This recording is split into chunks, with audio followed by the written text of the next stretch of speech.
are Locked On Eagles, your daily Philadelphia Eagles podcast. Part of the Locked On Podcast Network, your team every day.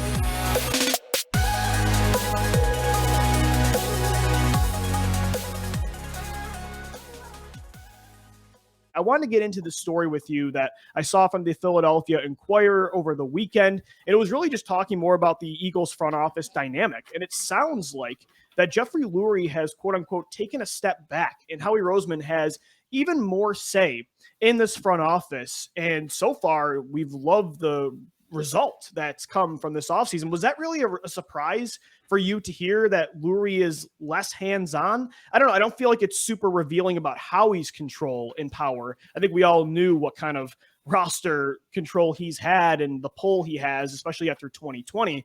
But Lurie, though, we learned slowly over the years how much control he really did have. So to hear that he's taken a step back was interesting for sure. When you look at the structure of the NFL, I think it's evident which teams have their owners with a lot of say in their front office.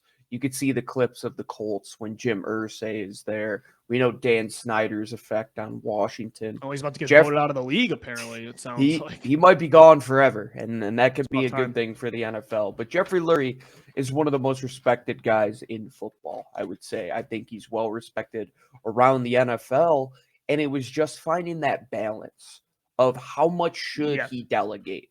How much should he have input? Because I don't think there should be a complete separation of church and state. I think your owner should have input. I think your owner should know what's going on in day to day. But should he be a person who's making key decisions in personnel? That's another question.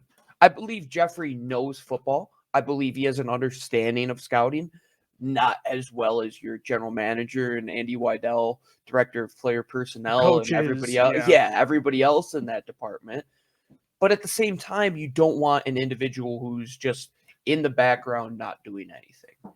But you don't want to be the Cincinnati Bengals. Right, exactly. And where they're not into football doesn't feel like it. Although they improved dramatically last year and made the Super Bowl. Gino, we know how cheap the Bengals have been over the years and how disciplined and maybe just not really prioritizing winning. So I agree. There's striking a balance. You want an owner that cares and that's passionate, but you don't want an owner in the room saying, I want to take JJ Arcega-Whiteside, or even saying I would take JJ, because that's going to directly influence the front office and their decisions. Even if you don't say take JJ Arcega-Whiteside, like Lurie said he didn't a few months ago during his press conference. But when you say that directly, though, that's going to influence the front office's decision when the big boss kind of says who he would prefer. So there's definitely a balance that this Eagles team needs to strike. They've struggled with it in the past, and it seems like right now they're on the same page. It's again sustaining that's always been the key.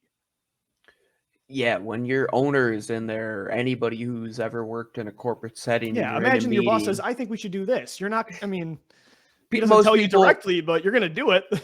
Out of Madagascar with the Penguins, you just smile and wave, boys. That's just one of the things you do. And I could see that happening in the National Football League as well. I believe, though, Jeffery Lurie has seen the change over the past couple of years, and I think he feels confident taking a step back. Maybe there was a little bit where things got a little awry that he wanted to step in, get more hands-on. He felt like he lost his team to Chip Kelly. You could tell after that, too, there was way more involvement. Yeah, he said he was going to be more involved in the coaching search. After that took play, we know how much he was involved in getting Doug Pederson here. But after that, he kind of took a step back in the Nick Sirianni coaching search. He wasn't as hands-on as the Doug Pederson one, and he found that middle ground. And I think he's finding that middle ground again with the front office and the player personnel department to say, hey, I'll be there, but I'm not going to be as involved. Yeah, I'm not going to pick your coaching staff either. I mean, that was an issue too in 2020. I mean, I think that they were right to not trust what Doug was doing with the coaching staff. But at the same time, if you don't trust your head coach to pick his own staff, you got to make a change. We all knew the story about Louie and Roseman kind of middling there with so many cooks in the kitchen, hiring Marty Morningweg and bringing in all these different, pieces because they just didn't really trust what Doug was doing. So there's a balancing act there for sure. And Gino, I think when it comes to Howie's power, though, again, that didn't really surprise me. We've all known the say and the pull that he has in this organization. And right now, he deserves all the praise for what he's doing with that power. Again, my issue has never been, we all have known the control. It's now, okay, now that we know how much say he has, and even apparently more now after reading the story, you want to give him all the praise, but you also need to hold him accountable if things go bad again. You can't have one or the other. That's been an issue in the past. So again, I think the key of this segment really is just balancing act, right? Because even with Howie having more say, though, you also want your coaches involved. You want your scouts to have a lot of say.